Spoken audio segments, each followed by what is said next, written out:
Hello, everybody, and welcome back to the Rock and Beers podcast. It's your boy, HSR. And I'm Christen Riggs. And Sid apparently was caught up with his real day job being a responsible fucking adult and said he couldn't come. Real, it happens. It does. Like me with school. Yay. So here we are with another week. We're going to do another review. Before we get into that, just a little bit of housekeeping stuff. And if you want to skip that, you can check in the description of the video and you will see when the actual stuff starts. First, big shout out to Linda Williams and Mozart, our patrons. Y'all are awesome. Second, just to let you know, we go through these albums track by track. And as much as we appreciate the stuff, we are not professional analytical types. Oh, yeah, no. And I say this especially because you, person coming here, there was a good chance you know a hell of a lot more about them than we do. Probably. And so we just say that as a fair warning to you. Take everything we say, please, with a grain of salt. On that note, though, we do want to just take a quick second to read our favorite comment of last week's video. And it's amazing because it got a few comments. It was on My Chemical Romance's The Black Parade, which is a truly interesting album you should hear. And it's from DJ Dream Big, who's fun to talk to in the comments. He goes, Parade stands as one of the most cohesive, engaging rock records of 2006, my own opinion. Fair enough. This album was released a long time. I started to like different styles of music, not just hip-hop. This song on this record, my Stan cuts, and he doesn't quite finish, but he starts with, Mama, dark, but I like it. Cancer, want to say best piano song ever up for debate. Teenagers, good songs, reminds me of Green Day. I Don't Love You. Yeah. My favorite song, very dark, took me back to my time in life. Very emotional, yeah. And then it ends. And that's sad because I wanted to hear about the rest of them. I think maybe it's his favorite songs. Maybe. But if you want, cool. Feel free, DJ Dream Big, to fill out the rest of them if you want. I'd be really curious. So yeah, we care about what you have to say. And so if you do have any helpful comments, critical comment, any kind of comments really, feel free to share in the bottom and the comment section, and you'll basically help us get smarter. So the next time we touch Tool, we won't sound like we end up sounding maybe on this one. Maybe we sound great. On that note, why don't you maybe just introduce the album that we'll talk about tonight? Ooh, it's exciting. Okay, so we're talking about Lateralus, which is on my shirt too this time. Yeah, so which album is it from Tool? The Lateralus. Which number? Third. Third, yes, exactly. Third album. Yes, that's what it is. It's pretty cool. So you're a Tool fan? Oh, very much so. Very, very much, yes. Not in knowledge, though. I mean, I don't know everything, every little detail about them, but I discovered them a few years ago, and I went crazy, and then I got to see them in concert last summer. It was really cool. That's cool. Yeah. So I know what Tool is. I know that they're bass-driven, and their bassist is fucking insanity, because for a quick minute I played bass, like a decade ago. And then in Guitar Hero, or Rock Band, one of the two, there was the 3 Tool songs at a venue that you would unlock, and you play through it with the psychedelicness of everything. Ooh. And I think it's Schism, Vicarious, and another one that gets played. Yes. And so I was like, okay, this is fucking amazing. But like I kind of never really got into it. I know that Tool is complicated music for like people who really appreciate what they do, right? Like they're kind of like the definition of like what, like I guess what you would perceive as snobbish, in the sense that they, and this is basically what I learned over the last bit about how people perceive them, as like they and how they want to be perceived. They want to create the elitist, most complicated, deepest, whatever is type shit, math rock or something, because that's like what they do, and you gotta be smart enough to keep up, as opposed to having themselves dumbed down to appease the masses. So I say it like that because I could see how some people perceive it as snobbery. I was a little bit like, damn, I've watched quite a few things about Maynard James Keenan over the last couple of days, because I was like, this guy is fucking interesting. End of the day, whatever you can say. Very smart, ingenious. Yeah, like he's fucking interesting. That's all I like that. But as far as like listening to Tool goes, I love Sober. And Oh, it's yes, the only one I classic. know the words of anything to and never cared about much in most of my adult life. That's how I discovered them. I performed it. Someone suggested it, and I performed it when I first started singing. It was like, oh my god, it's fucking great. It's a great song. It's fun. But I suppose rap and other stuff consume my interest, and I never ended up really bumping Tool. My bad. I never ended up bumping A Perfect Circle. My bad. I only discovered what Pucifer was like fucking a week ago. Okay, I don't really have a comment on that part. I don't know if I should feel bad about that. Anyway, Perfect Circle is great. So the older like, stuff. no, I haven't heard Judith. I've like heard clips of Judith, but I know what you're thinking. Anyway, let's keep going. Anyway, what do you think of Lateralus as a title and the cover? One of the many covers, depending on which cover you ended up looking at. I mean, I think the main cover, isn't it, with like the eye that's kind of on fire in different colors or something? I think the original cover is the black one, the really boring, almost simple black one that has the Lateralus written in that strange wide font so you can barely read it, and then like the shit on the left hand side, and then like Tool in like darker black behind it, and then one of them's for like the bonus edition, one of them's for like the vinyl, and they have a whole bunch of different covers for this. Lots of like, eyes though, and these flame things and descending things. So yeah. It's very the writing, the font reminds me. It looks like Arabic writing, kind of. I don't know. There's a theme, and again, I think we'll talk about it later. But I think there's some math within their covers, and if you buy the actual physical copy too with the little booklet inside, there's a bunch of that too. So then these overlapping things that create other photos and bodies and eyes. So that's pretty fucking. It's complex. I'm pretty sure there's a lot of different theories for sure, but what it actually is, who knows? How about you let us know which Tool album you ended up with, which cover, what your thoughts are on that. I'd really love to hear it. Honestly, this is the kind of stuff that gets me hooked on a band, is hearing what other people love about it. So anyway, I have a lot more to go on, but I do really actually kind of want to talk about this. So the Grudge is first.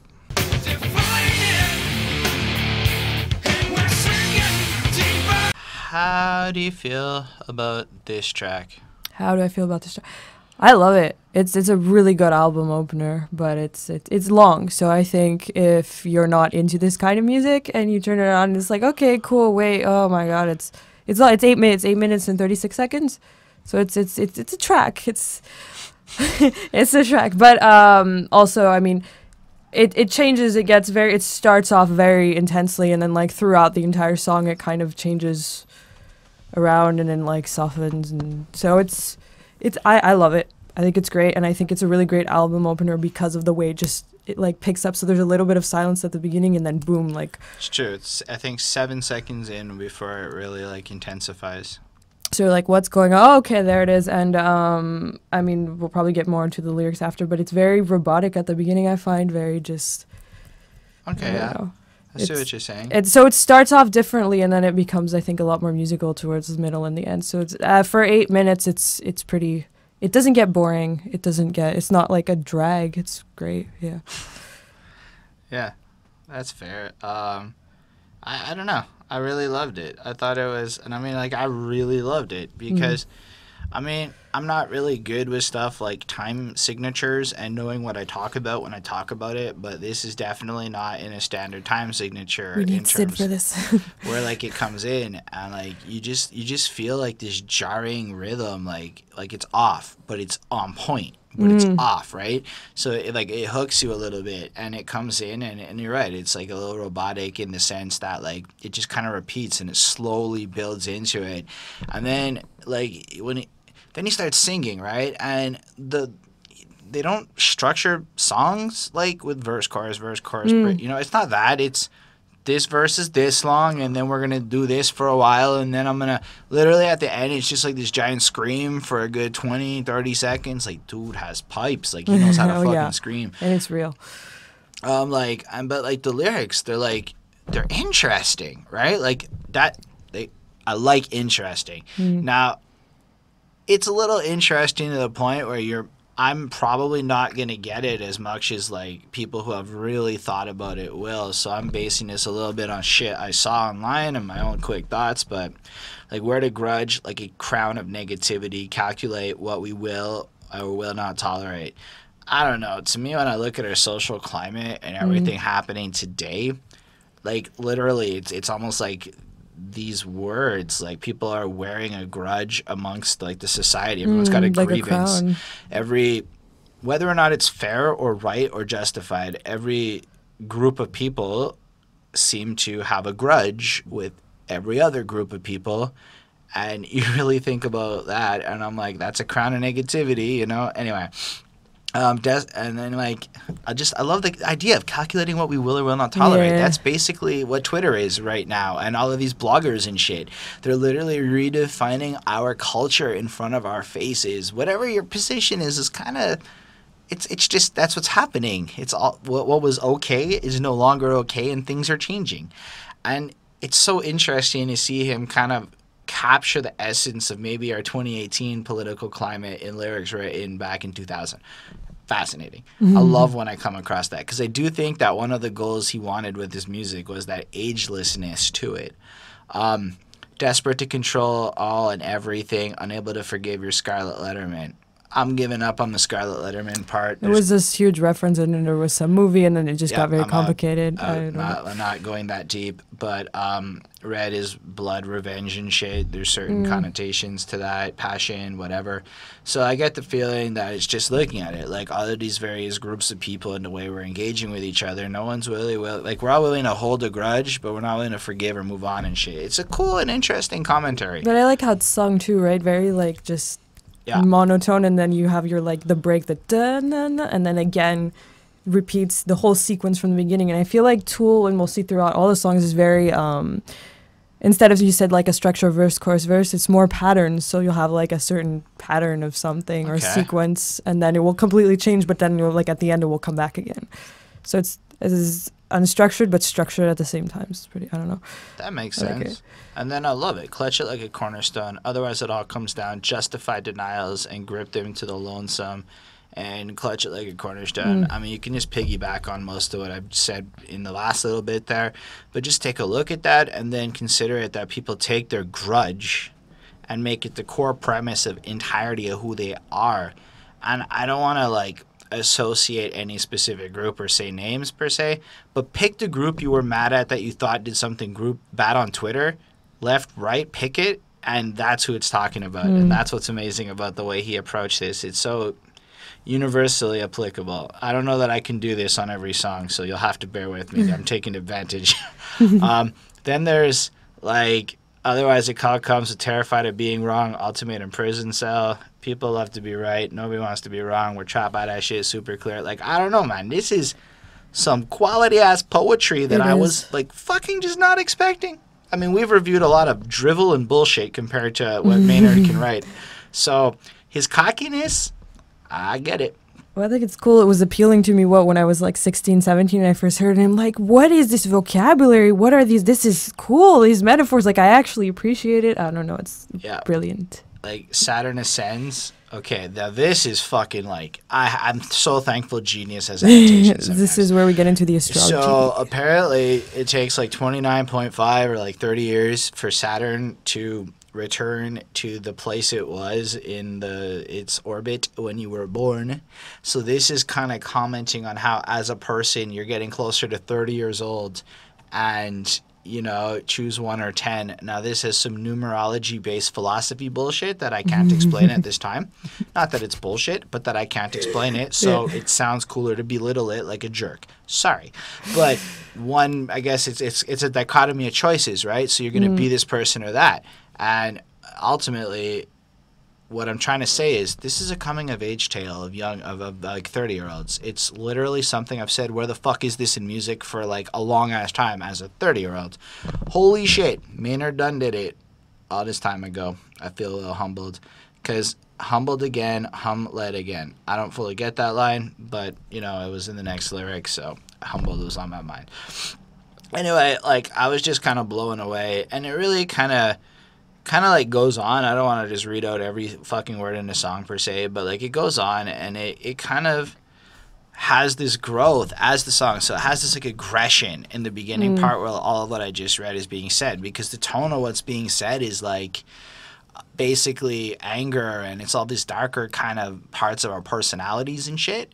And then it kind of flows into the calmer parts in the middle, where it gets almost more pensive and reflective in the lyrics. If you choose to let this go, and then he's contemplating, let this go, and it's so calm, and then again it will, like you're saying, then start building up again until you get to that scream, right? Of let go, and it's like... But even to that end, it's got like, as it's transforming as a song, literally give away the stone, let the oceans take, and transmutate. Literally using words that describe transformation and changing your life as the song metamorphizes into something new. It's literally brilliant. Like, I can tell you, I've never really like heard a song that complex, so well executed, that didn't get boring to me as a person. It does help that I'm a sucker for the general sound they have, and I really do like that kind of music. So listening to an 8-minute track was cool, but she's right. If you are not in the mood for an 8-minute track, it's kind of hard.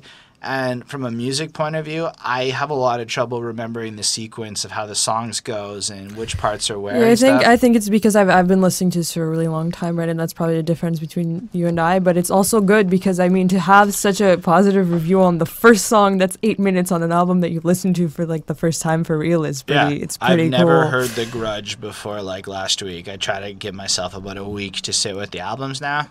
I've heard it about it's fucking 80 minutes, so I've heard it less times than other ones, but whatever. We can talk about that. Fuck it, tangent time. So it's 79.2 minutes, and it was originally going to be a lot longer, actually, but because of the limitations of the compact disc, they cut it to the point of like 0.2% of what the people could literally produce on the disc while assuring quality to the people delivered. And that means that if they had it their way in like a Spotify era, Lateralus may have been like a 2-hour project, is kind of the way I felt when I read that, which makes me wonder about this new album coming out. Eventually. Just given his situation doesn't turn into a real bad thing if you're aware of what's going on with this guy right now. But yeah, all that aside, it's a fucking 5 to me. Like this is some next level shit. And live, it's even more amazing, especially with the music video. And what they do, if you ever have a chance to go to concerts again, is they have the music video that you should really watch behind on this massive screen with the music, and you're just in it, and it's like, holy shit. Yeah, I can imagine that their tech show is fucking next level. I would give it a 5 too. It's great. It's the end. All right. So speaking of the end, it's really the Eon Blue Apocalypse. Exactly.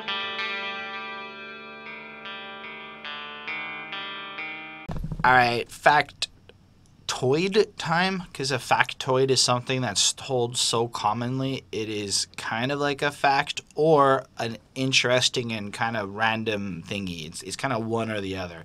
So I feel more comfortable saying factoid when I say it's a dedication to Adam Jones to his deceased Great Dane, Eon. Oh, I did not know this. And I don't know. I don't know if it's true, but Wiki says it's true. Genius says it's reportedly, assumedly true. I wonder if it will, we'll never know the truth and they ran with it because it's a better story. Maybe it is true. If you guys have, heard confirmations, that would be cool. You could let us know. It is surprisingly, in contrast to the last song, as in it's sparse, and it's just, almost like a single guitar string, and it's just, a few plucks, and then it, plucks in, and it's, a minute, which compared to the last song feels like literally no time has passed, and then it's over, and you're like, what the fuck just happened? It's a minute. I thought it was 20 seconds. Just to throw in, the reason that you won't find Tool on Spotify and other such streaming services is because Maynard believes a Tool album must be listened to from an A to Z. You need to commit the 80 minutes or you shouldn't bother. and he doesn't want you song hopping like we don't have skip next on the fucking player. And that is why it is not on Spotify. So as part of his experience, I feel like the jarringness of it, I give it a 4.25. Sounds really cool. It's well placed on this project, but like it is something that if I did have a CD player, I might skip a few times. I mean, I think it's like an intro to the patient, basically, because it kind of then the patient overlaps into that. They kind of blend together. So Right. it's just there, and it's very like it changes the vibe of the album. And I find it's in my opinion, I don't even know if it makes sense or not, but throughout the whole album, there's some sort of, I don't know if you want to call it like some sort of reminiscence of this religious-y, culty, or some feeling of something going on there, and I feel like that is kind of that, and then it gets into the patient. But I'd give it a 4. It's there, and I feel like it's just maybe there's some meaning to them, but it's just an intro to the next song. And what is the next song? The next song is The Patient.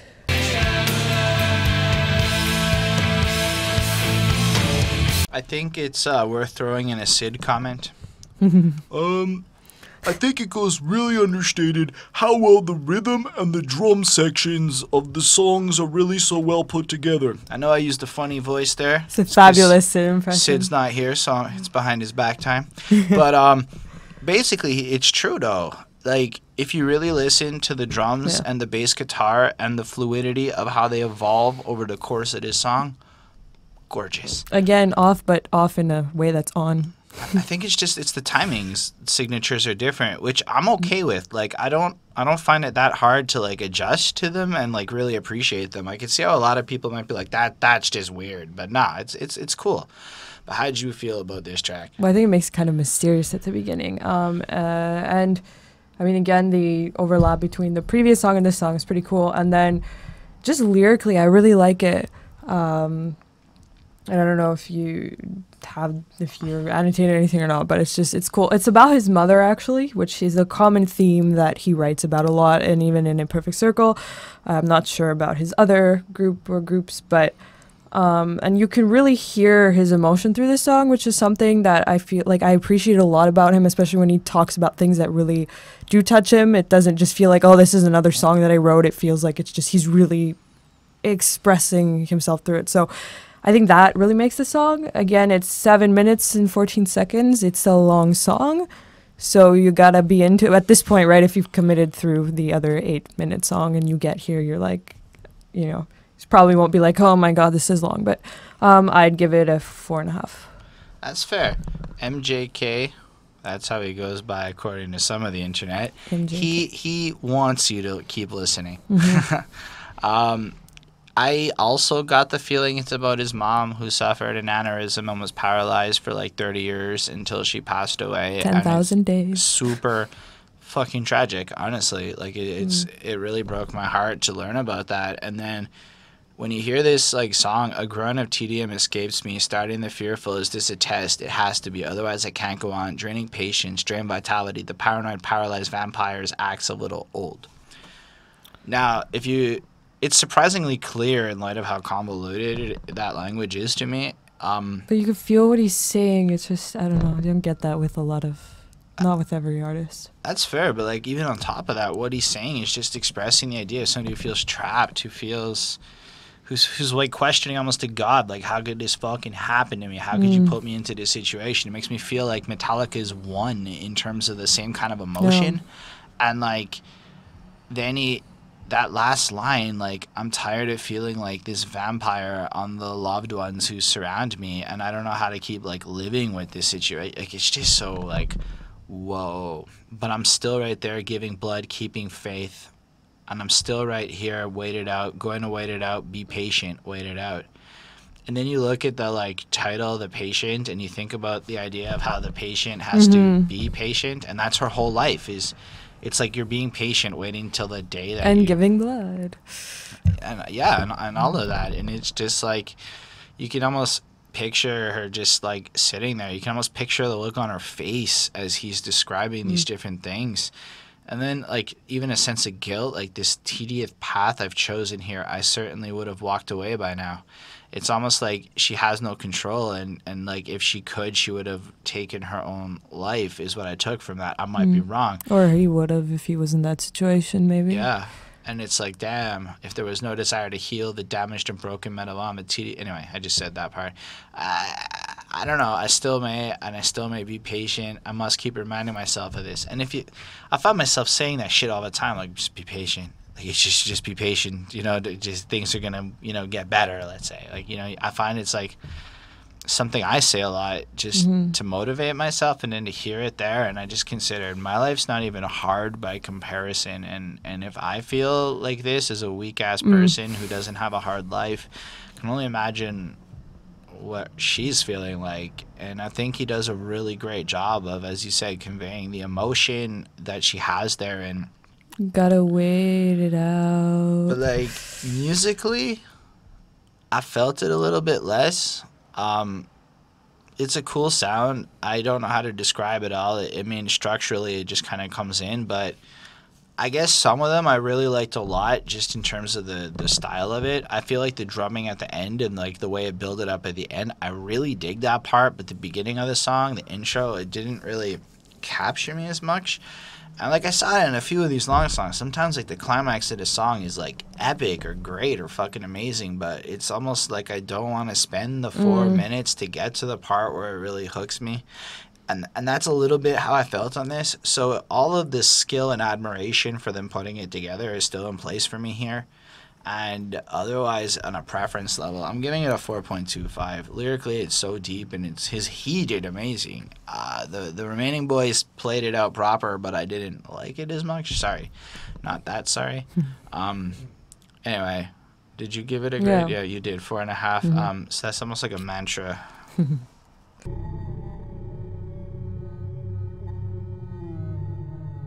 All right, Christen, please tell the fine folk what this track is.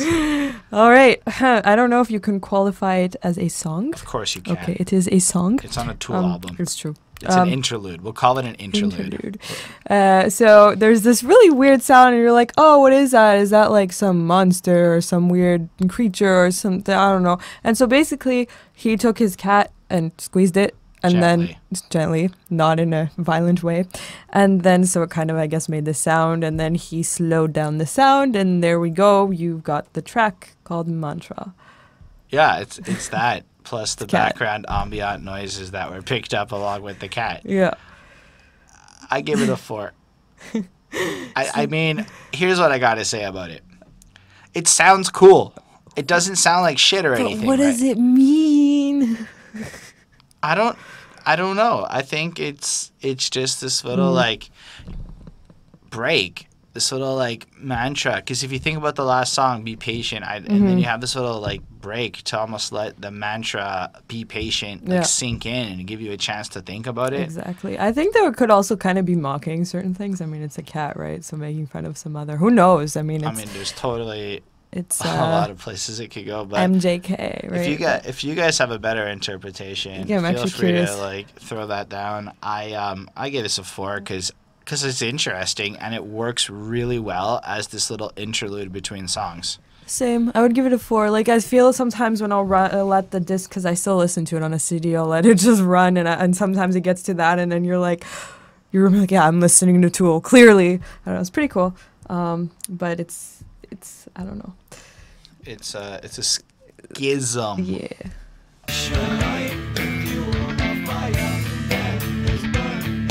So back when I was in CEGEP, which is Canada or Quebec College, this guy like picked up a bass guitar and played the Schism bass line, and I'd never seen a bass guitar used in such a way. I kind of heard what a Tool was, and I got told this is the band if you like bass, and I guess I forgot. But holy shit, like this is a thrilling experience from the dun, dun, dun, just like this soft little nice little intro, and you're just like, there's so many little like note hits and stuff, and just this cool little melody, and then it just evolves into this entire experience. I mean, schism is a divide, a split or division, strongly opposed sections or parties caused by differences in opinion or belief. And that's what a schism is. What do you think of this track? It's fucking fantastic. And so from what one of my friends was saying, and who's a bassist, and that I also realized is this is like, it's the show-off song for sound checks. And it's true that I had gone to, 30 Seconds to Mars concert, and there was this little band that opened up for them that was like more like a pop thing, and so the bassist starts sound checking out to that, and it was like, holy shit. So it's just, I guess it's very well known because it's so amazing. But it's very, again though, it's kind of, it's reminiscent of the Grudge in the sense that, again, it's very like pattern, but it's just, I don't know, it's amazing. That's all I have to say. I read, from Wikipedia, which I took, it says, so it's renowned for its use of uncommon time signatures and the frequency of its meter changes. So in one analysis of the song alters meter 47 times. And so I actually read all of the different time signatures, and just like understanding music is like, I'm a pianist, and it's like, whoa, shit. It's pretty cool. Yeah. What'd you give it? Or do you have more? 5.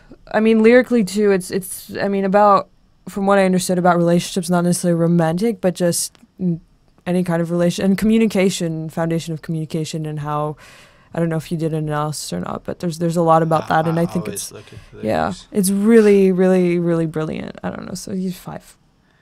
Yeah, I mean, it kind of describes, and I took it more as like a romantic relationship more than anything else. But it almost sounds like a partnership is something you're with people, and it's kind of showing the degradation and like the almost on a psychological level, like what's going on. Like, just think about that first line. I know the pieces fit, right? Just think about that. You obviously know that things can work out with this person and things can be a cool thing just because you know that the pieces fit. It once fit, even if today they don't. Because I watched them fall away.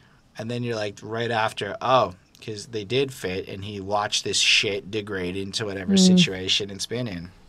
Mildewed and smoldering, fundamental differing, and then fucking guy, man, pure intention juxtaposed. I have not had a chance to quote juxtaposed in a lyric. I have said it so many fucking times on the rap side of this shit. I love that word. I love his vocabulary. Thrilled when I saw that in there. Pure intention juxtaposed will set two lovers' souls in motion. And I look at it like, okay, so when you have, like, at the end of the day, two people with fundamentally different feelings about, let's say, the situation, let's take an issue here. Like, do you want to have Kurds? If that one says yes and that one says no, we have created a schism. And over time, you'll have a situation where the pure intention, their desires are juxtaposed over each other, and that kind of puts the situation into a more complicated place. But it could be, as she mentioned, about like a platonic situation where you just have different ideals or whatever. Politics. Yeah. I think. Anyway, disintegrating as it goes, testing our communication, and that is a key point. It's an absence of communication that often will create the schism. 2018 life, everyone, most of us, probably you watching it, definitely me, I don't know. We all suck at communication. It's something I think we all should be actively working at improving on. Agreed. The light that fueled our fire has burned a hole between us, so we cannot seem to reach an end, crippling our communication. And that's fucking crazy, because it's almost like what I was just saying, like this passionate desire for us to be right. And if you take back to that first track, The Grudge, right? And the way the cornerstone of your ideals kind of keep you in a certain place. And here it shows how this creates like schisms between people. And I feel like they deliberately may have created this little link in songs with that other song in the middle about that's what a really shitty circumstance is. You're supposed to be patient, blah, blah, blah, while otherwise taking more a younger and aggressive approach to the situation in a less admirable way on each side. I didn't think of that till just now. So that's cool. I wasn't even sure if I could talk about Tool tonight. So I'm happy we're talking about Tool tonight. I don't know, and then it like builds into the second one, and he's almost like, I know the pieces, and it gets more into it. It's angry. And it's like it's the same kind of lyrics, but it adds in a little bit. No fault, none to blame. It doesn't mean I don't desire to point the finger, blame the other, watch the temples topple over. That sounds like every relationship of mine as it ended, and we started arguing, and we couldn't agree, and we had nothing fights, as Dane Cook called them, and all sorts of utter bullshit went wrong, and yeah, and then it just kind of like there was a reflection in that last verse, like there was a time that the pieces fit. And then he kind of says a lot of the same thing, and again, whatever. And obviously, there's more lyrics, like cold silence is a tendency, atrophy of any sense of compassion between supposed lovers. I've done the math enough to know the danger. I think of our second comings or something. I love the lyrics. It's yeah, cool. And like so, you really get the sense that he has captured that period of your relationship, as you are no longer. You know, like how when you have people go, you're no longer meant to be together, or I should have broke up with that person X number of months before. That's when shit really ended, but we tried to keep it on with the schism between us of ideological disbeliefs that didn't allow us to go on. And now we're supposed lovers over that period of time. Look, this shit's 5 on 5. It's fucking awesome. And it's 6 minutes and 48 seconds, and for you to want to, I mean, I feel like singing it right now. Listen, as far as the length goes, it is nice because it's not like a 9-minute one or that 11-minute beast coming up. So it's cool, but like at the same time, you don't want this one to be 6 minutes and change because it's so awesome. You want it to be 11 minutes. It doesn't get boring. It's great. It is definitely one of my favorite Tool songs that I've ever heard in my life. Anyway. Did I rate it? Did I rate it? I think you don't know. What did you give it? Well, it's 5. Okay, so Yes. now you've rated it. Yeah. So let's talk about a nice little story. A parable, if we may.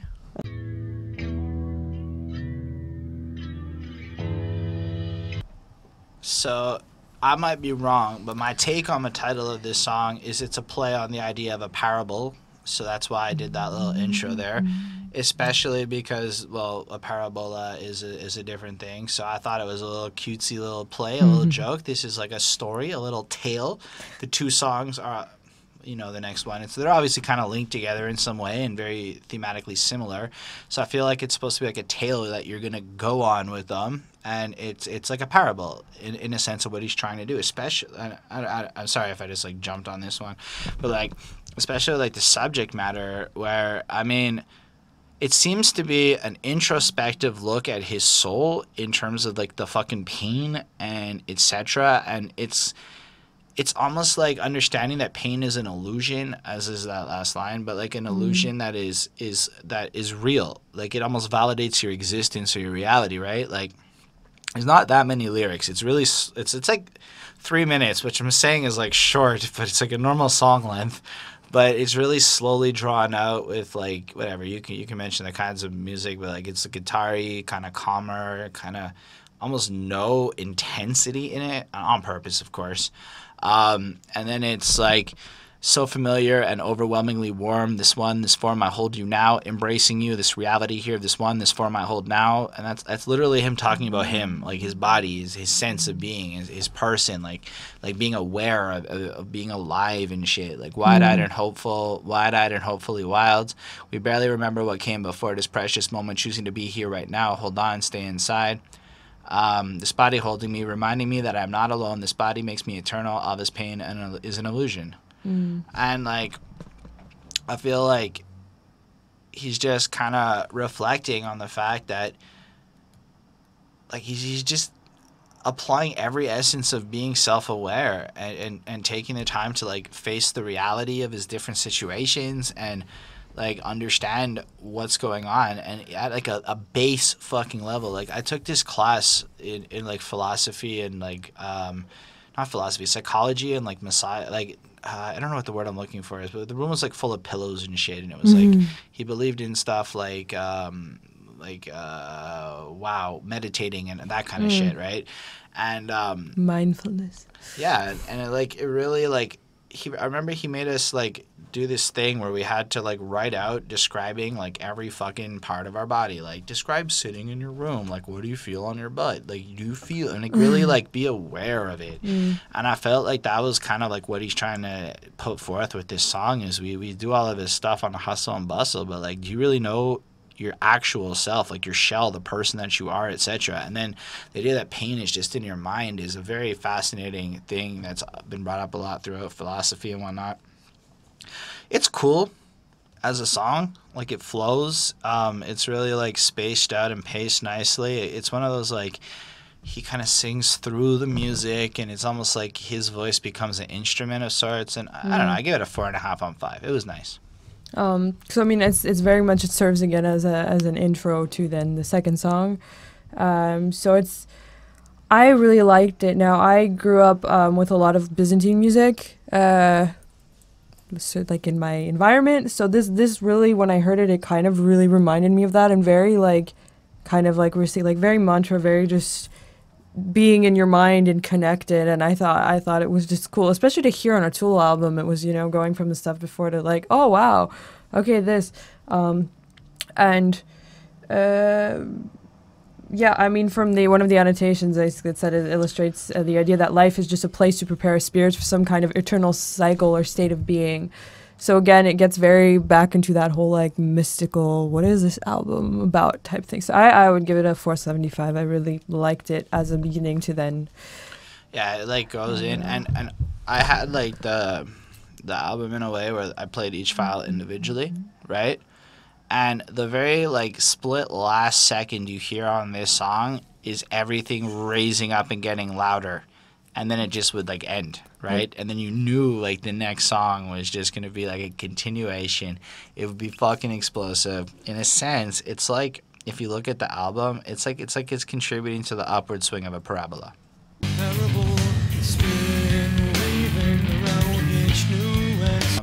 So I know I didn't talk a lot about the music videos. I half watched only the Parabola one, and I feel so bad because I've seen the sober one and I know how much effort goes into their music videos, and I will watch them after.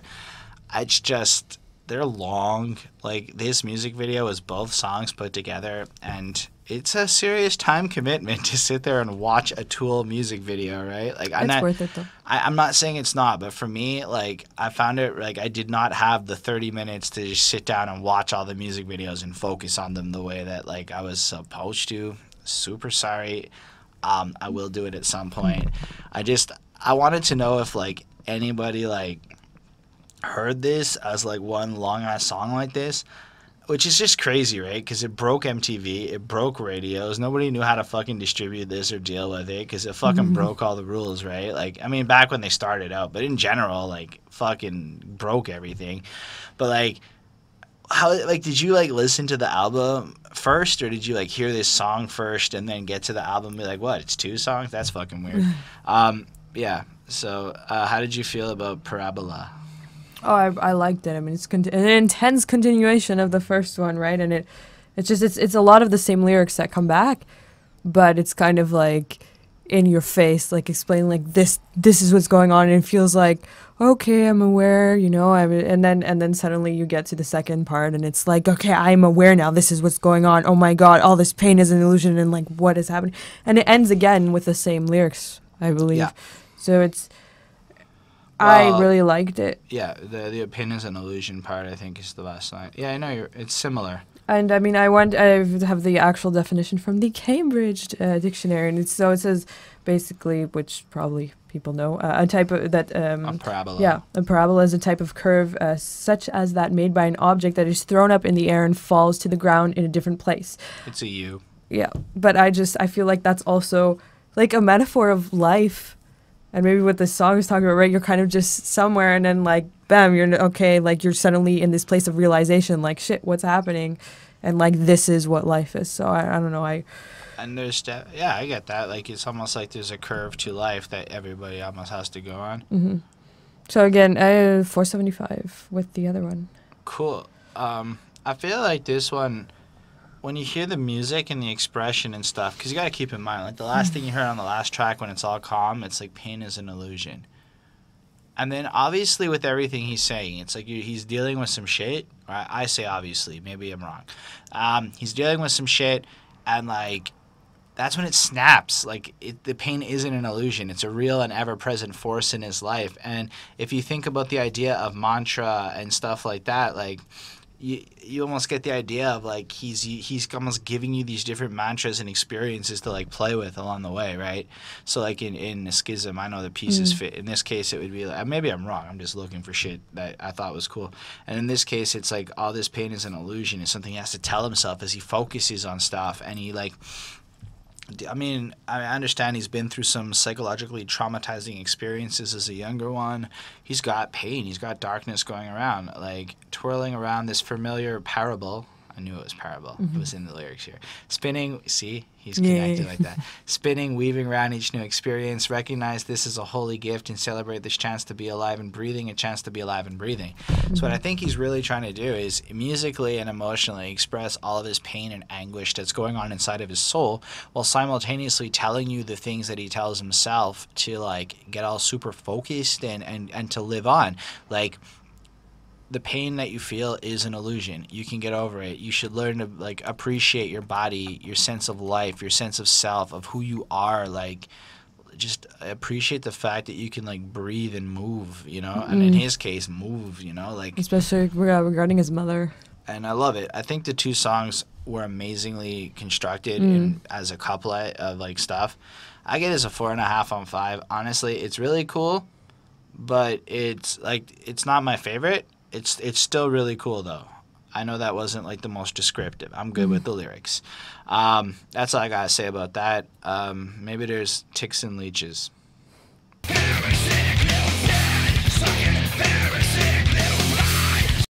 Apparently, this is considered one of the best drum performances of all time. I get it.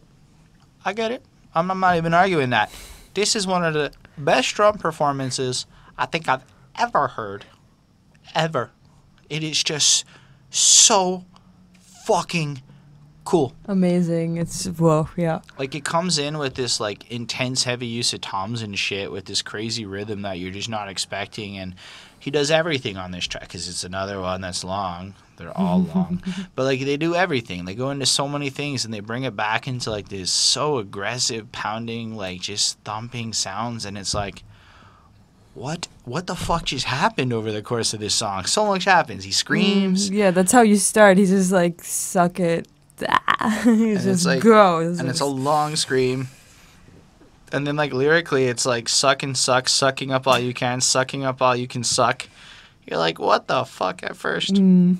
Working up under my patience like a little tick, fat little parasite, suck me dry. My friend is bruised and borrowed, even if the genius annotation is incorrect.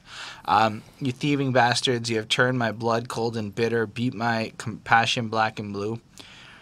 In case you didn't know, he's talking about the music industry. Kind of like how Korn had a very similar song on the album that we spoke of, Issues, about the music industry in general.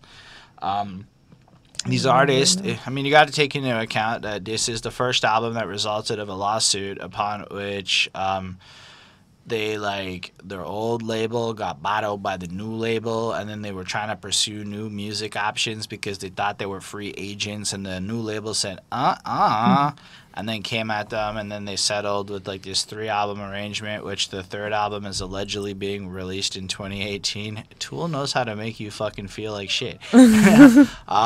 And apparently, like, when they released their EP, the label, like, agreed to it and kind of, like, did a nice little, like, we're talking, like, way back, and they weren't aware that that didn't contribute towards their total, like, album count that they had agreed to initially, so they felt a little fucked over by labels just, like, their whole career.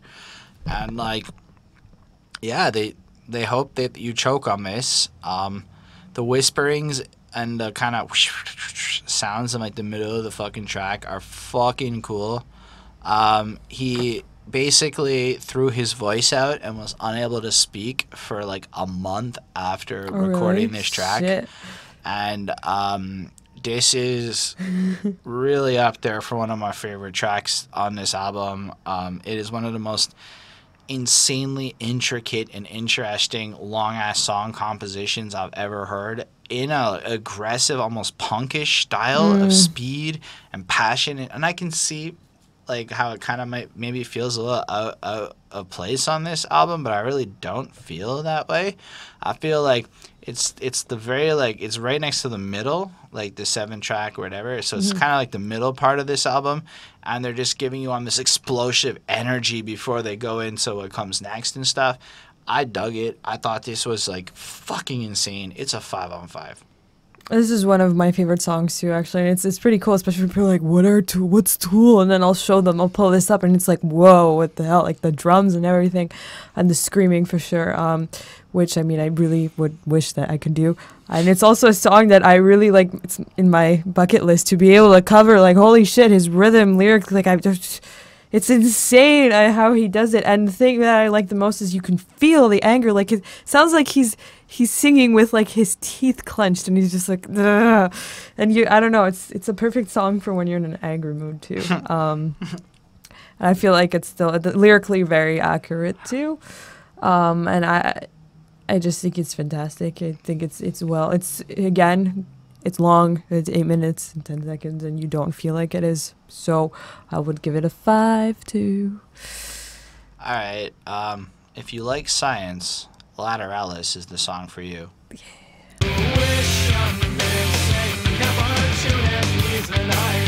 This song is 9 minutes and 23 seconds, and when I listened to the album, I didn't see the track length of the next song, so I thought this was going to be the longest song on the album. I was wrong.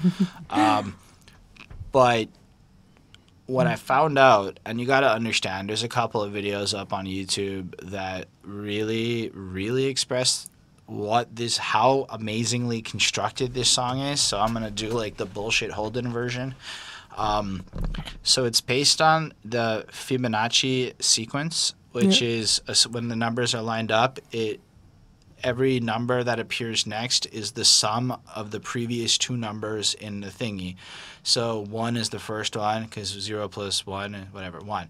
Then 1 plus 1 is 2. So then 1 plus 2 is 3. Then 2 plus 3 is 5. And it kind of goes up like that. Now, this is an important thing for you to know about this song, because if you didn't know this, the entire song is based on this fucking number. And I'm just like, wait, what? And you can hear, like, Maynard in interviews talking about how fucking ridiculous this was to actually do. Like, he feels like this was a ridiculous undertaking to make a song based off of a pattern that appears naturally in nature and shit. Like, bees do it with, like, honeycombs and stuff. It's fucking weird. I don't know. Or bee ancestry is calculated with this number is what I learned. Anyway. But you really start to see it in stuff like the first syllable starts at 97 seconds, which is approximately 1.618 minutes, which is the golden ratio. So they threw that in as just a fun little science joke for all y'all. The syllables in the first verse coincide exactly with this sequence. So like if we go through it, it's black, that's 1. Then, that's 1. 1 also. White R, 2. that's 2. All I see, 3. In my infancy, that's 5. Red and yellow then came to be, that's 8. That's the next number. Reaching out to me, 5. And then it's 3. And it doesn't end there. At one point they go and they drop the 13 or whatever. The next number in the sequence would be, it's 13. And they do all of that. So like as below, up above, and beyond, I imagine. Like it's like, wow. And so they go through this whole thing. Meanwhile, the song is kind of like about letting go, I believe, and like just embracing. It's just to embracing the random and just like taking on all of that stuff and whatnot. Well, I don't know, man. Like you guys should like check out the Genius page. Gives a pretty like solid summary of a point by point of everything like that is interesting about this song. That video kind of does a similar thing, but it's pretty fucking like. It's the geekiest shit I've talked about on this channel with glee because it's fucking cool, you know? I don't know. I have it at 4.75 ultimately. It is a great experience. It is insane how the song remains versatile and interesting, and it's like a polished and tighter version of stuff like the Grudge will say. Like I like the Grudge more personally, but it feels like polished and tighter. Like you feel the intricacy on this one more so than, let's say, the emotional passion that is more on some of the other ones, which I thought was particularly cool and interesting. But I still give it a 4.75. You should watch, or anyone really should watch the video with this song, because I feel like that's when I first heard it, and it really adds to the experience. But there's a lot more to look into this about, like, so there's something about like time signatures and also riffs and the length of the verses that fit into then different parts of the sequence. Like all the verses are like 55 seconds, I think. And the time signatures are like 99, 98, 97, which work out to 987, which is some part of the 17th sequence. Yeah.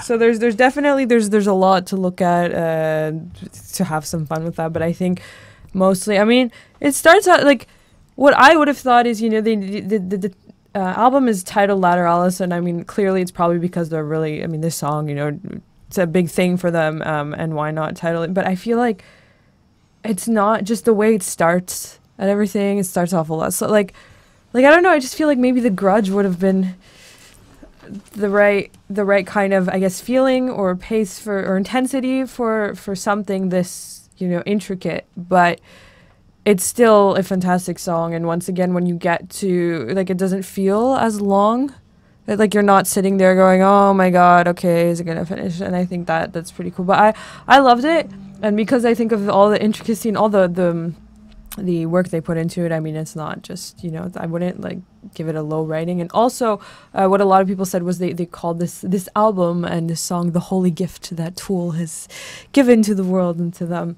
I'm not sure if I agree with that, but I don't know. I mean, it's kind of like part art piece, part like scientific proof, part like yeah. I mean, they're obviously a little exaggerated with it, but it's a truly remarkable direction that music could go while sounding as good as it does. But I find too what I like about it is lyrically, it's kind of contradictory to what they're doing with the whole, with the music, right? All mathematics and all calculated, and then you've got the lyrics kind of more saying the opposite. But again, that's on the other hand, they could be saying embrace the randomness found in nature and things like that through stuff like this number. That's possible too. Maybe, who knows? What do you think? I mean, I don't know, but I have 475. I think it's still a brilliant song, and it's a good song. It's a song that I listen to often. All right, let's talk about the next track. Disposition.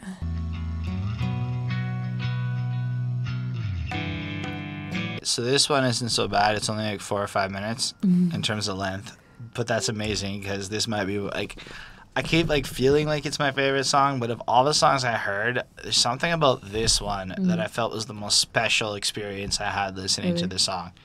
I mean, lyrically, it's mention this to me, mention something, mention anything, watch the weather change. But like said overlapping with more different passions and varying like stuff where it like almost has like, it almost feels like it's an entire song's worth of lyrics in the delivery of how he says them, creating these different like contexts and whatnot, and the desperation of it that kind of like picks up as the song, the intensity of his voice as he's begging for it. Like, there was some debates up on the Genius about what it actually meant, but I feel like it's almost this desire to feel real, you know, at the end of the day, like just to like embrace like what's going on. And if like you think about some of the other subjects touched upon, he obviously isn't feeling like there's a lot of realness that he can relate to. I mean, I can only imagine that given his intellectual capacity, he doesn't have like a lot of stuff, but the one thing people have in common, right, is going to be that the weather and shit, right? Like we all do.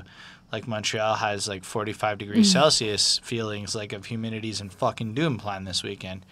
That's something all of us Montrealers can have, and you guys can talk to us about. And so, you know, just it's this common thing. Or maybe it's the season of the moods within himself changing. So he's like, stuff happens and whatever. And so it's kind of open. It's kind of like you get to interpret some shit here. There's some annotations that talk about that too, which are interesting, and they bring up the butterfly effect too. I don't know, but I agree with what you're saying in terms of... but like, all things considered, it's the drums are so smooth and rhythmic, and it puts you in this little trance, and it's like it's so different. It's hypnotic, kind of. It's kind of like meditation too. There's a bit of a, I don't know. Yeah, no, it really is. It's like it's so different from the rest of the album. It like lulls you into like this calmness and something that Lateralus and like Takes Some Leeches definitely did not provide. And here it's like it's almost like the opposite of a Lateralus, which was so strict and rigid and controlled, and now it's like you're fluid and you're like floaty, and it's so nice. It's so beautiful to listen to. Like this Tool album actually has like a song for the softy who hates metal, a song for the really aggressive person who wants it, and then a lot of stuff for the progressive fan. But like not done on purpose, like not like this is this kind of track. Or maybe it was done absolutely on purpose. It doesn't feel like it. That's it doesn't feel like it was a gimmick. Because they don't like gimmicks. Wink, wink. I actually don't know what I was trying to say there. 5 on 5 is what I gave this song. I feel like what you're saying is the same thing how you go from Schism to then Parabol, right? It's very like intense, big, marking song, and then you've got this like little, let's like come down from the big and yeah, just reflecting, and that's what this song really feels like, and I love the title for it. And yeah, I love it. I have 4.5. I would give it. Me too. It's fucking good. Mention this to me. Speaking of that, have you checked out your reflection lately?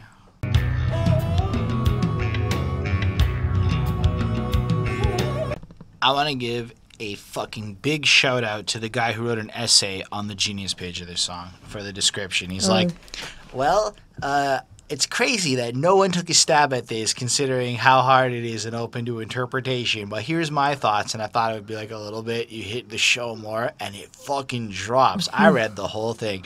It was excellently put. Yeah, I don't know if you want to start this one. I feel like I've talked a lot. I feel like you should start it.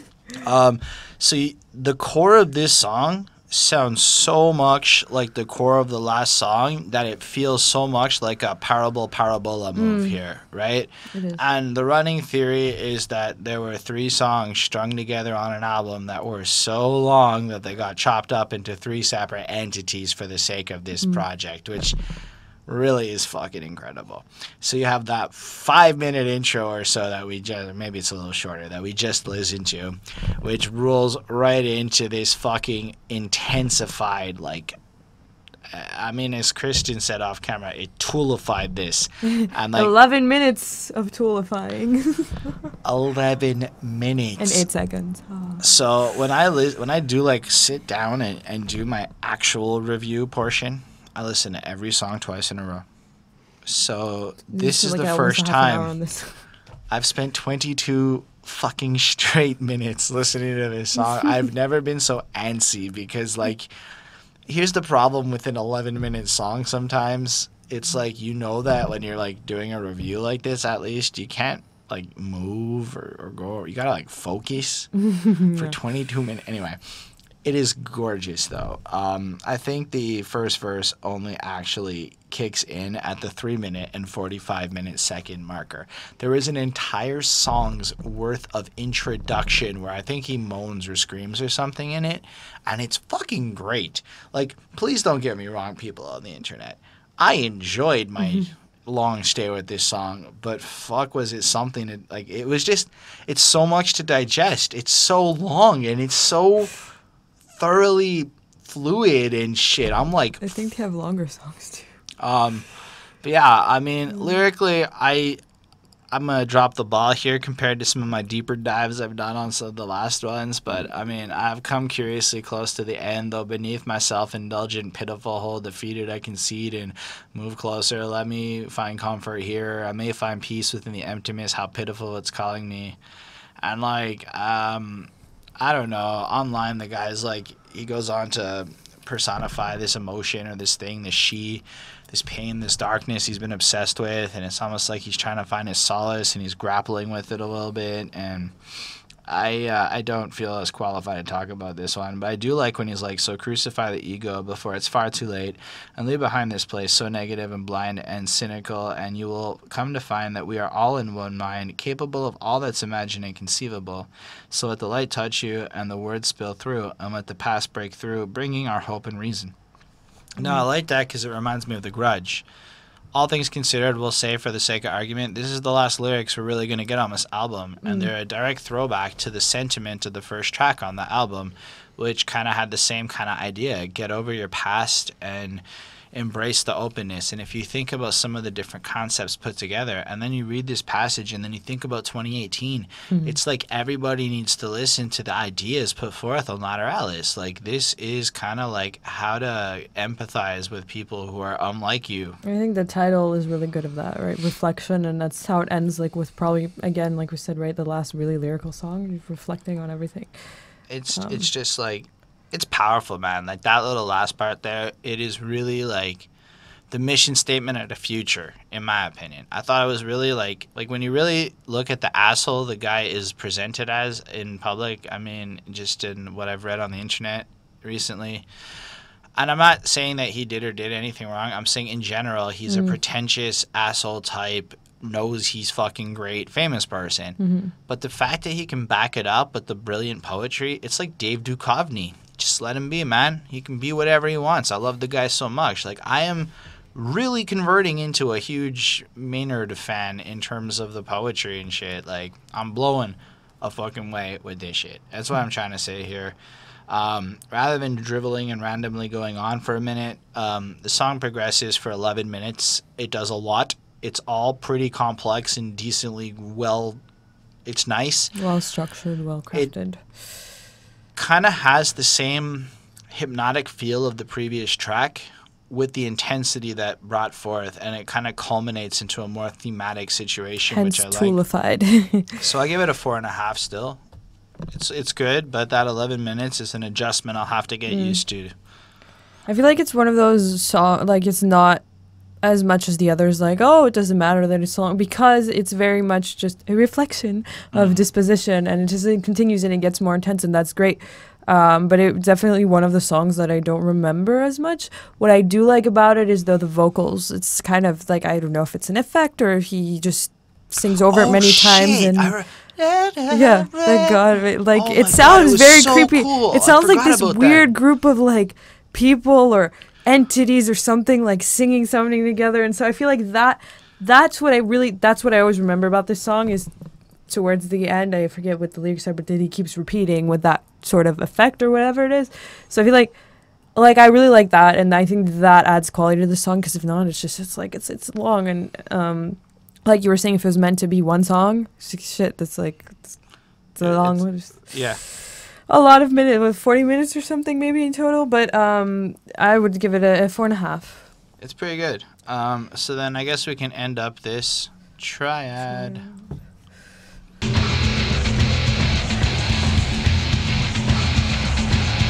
So according to Genius, 4 degrees is one or whole... maybe not Genius, but or something. whatever. The stink is 4 degrees warmer than the pink is something we've learned through Tool lyrics. It's fun. I digress.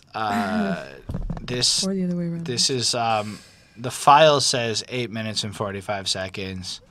The song is 6 minutes and 45 seconds, with 2 minutes of silence at the end. What does it mean? There's no lyrics. It's just a couple of little whispers or moans along the way, and it kind of follows in, and it's just like the appropriate outro to that middle track that we just heard. It progresses. It goes through a bunch of toolish stuff. I don't have like any novel things I can really contribute to this track at this point. There are no lyrics. It's musically proficient. It's a fucking epic way to like close out the music experience here. Just like this instrumental practically that's just fucking like like, and if you consider that, what is it, 20-minute song of all three of them put together, it's like it's really a cool fucking, like, it could have been its own little record that you put on by itself, and that would have been one of the most insane things ever, and it is in a sense. Now, fun fact, on vinyl, they had to reposition the album to break up the flow of these 3 songs. They had to move Disposition earlier, or else they couldn't fit side 1 on side 1 and side 2 on side 2 properly. Fun fact, that's what happens when you push it to the exact limit of what everything can hold. I give it a 4.5 on 5. I don't know what to say about the 2 minutes of silence at the end. I don't know if the track 13 that came next was a hidden track or not. If it was a hidden track, it seems like that kind of move. If you all knew there was a track 13 on the disc or whatever, I mean, then I guess it was still just a fucking troll move. It feels trollish. I don't know what the point of that is. But I guess it's just to have some silence after that Tool experience. It is Tool. I mean, who knows? Before you never know. you get into what the next one is, which I guess we'll save it for that. So I gave it as a song another 4.5. I feel like the whole entirety of these 3 tracks this one and the last one are like a 4.5, and then that fucking first part is a 5 on 5 to me. So as a threesome, I'll give it like a 4.75 because it's fucking cool. Cool. I mean, there are different theories too, because I was curious about the title and how that fit in. And so apparently, I mean, some people say because they were 3 songs, so it makes it triad. And a lot of people were saying like the 3 main instruments, or only 3 instruments in this track, and that's what it is. And then there was some whole mathematic thing too, apparently, within how the instruments are overlapped and played. I'm not too sure about that, so that's something, I mean, if you want to comment on. I don't know, I've ended really intense, and it literally sounds like something is coming, right? It feels like it's just starting in the distance, and it slowly builds up, and it's like something is going to happen. And then silence after, and you're just... It's a cool way to end the album. I don't know, I'd give it like a 4. Not something that I'd listen to, really. I just listened to it because, I mean, we're listening to the album and it runs with the rest of it. But I don't know. There's nothing specific about it that I'm like, drawn to. And then there's Faaip de Oiad. Maybe. The government knows about them. Okay, so after 2 minutes of silence, so I guess you're calm. You're sitting there.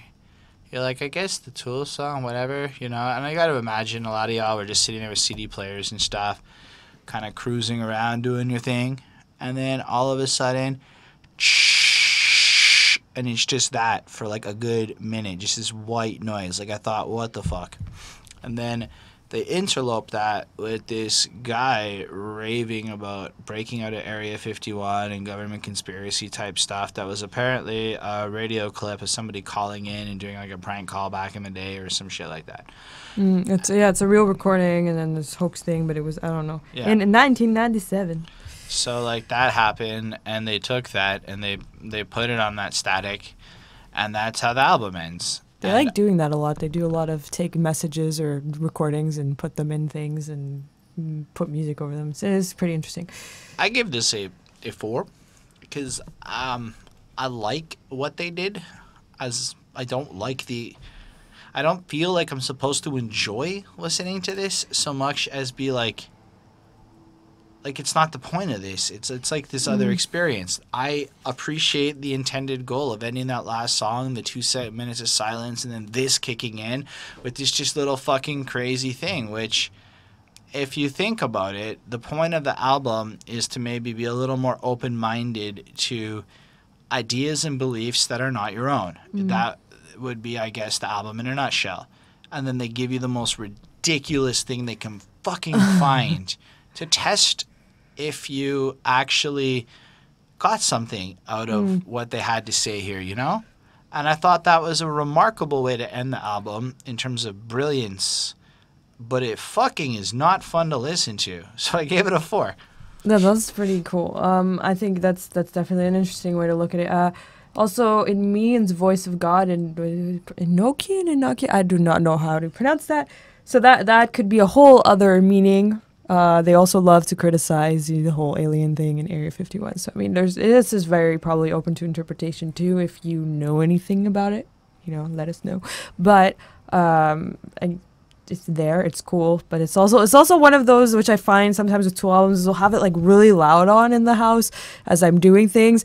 And then one of these comes on and it's like, okay, like, that's loud, and like, I'll go turn it off. So, I mean, it's 4. It's cool. It serves its purpose. Not something I would listen to, but yeah. But it's brilliant. It is. No hate. It definitely is. I love one of these things like this. But, so yeah, that's the end of my first Tool album. Yeah. There, you shared my experience of a new Tool person, which y'all might be wondering how the fuck did you make it till 2018 without hearing a Tool album before this? Well, it happened, okay? It did. And now I'm fucking sold. Now, in my mind, I've decided that to be a classic album, it's got to have a mark of above 4.5. Like that's to me, like, it's hard to get that in the way I grade shit. Because 4, it's kind of easy to get in the way I grade shit. But 4.5, it's not that attainable. This album got a 4.55. I can't say it's my favorite album I've listened to. There are a few, especially on the rap side, that I like a little bit. Like, I'm more accustomed to it. That side, like, I've found a few albums I like more than this. But this is one of the most well put together albums I've heard in my entire life. Now, I don't know if the other 2 albums are better or worse than this. But this album's a fucking classic. I say that the way people throw that term around loosely. And I say it with the full seriousness that it would last the test of time. Its lyrical messages are strangely appropriate to a 2018 environment, showing the agelessness and timelessness that is almost required, I think, to become a true classic of the ages. There's something here to go back to and appreciate all this time later. It sounds like it could have come out this year. That's true. It's fucking cool. So, it's not my favorite album. I mean, it's hard to really call the Hugging a Cat song a fucking 5. But, like, it's really an incredible experience that I really am excited to spend more time with. And actually, by the time I review another Tool album, there's a good chance I'll have heard all of their albums. So, that's what happened here tonight. I'm also a Tool fan, and I've listened to the other albums a lot.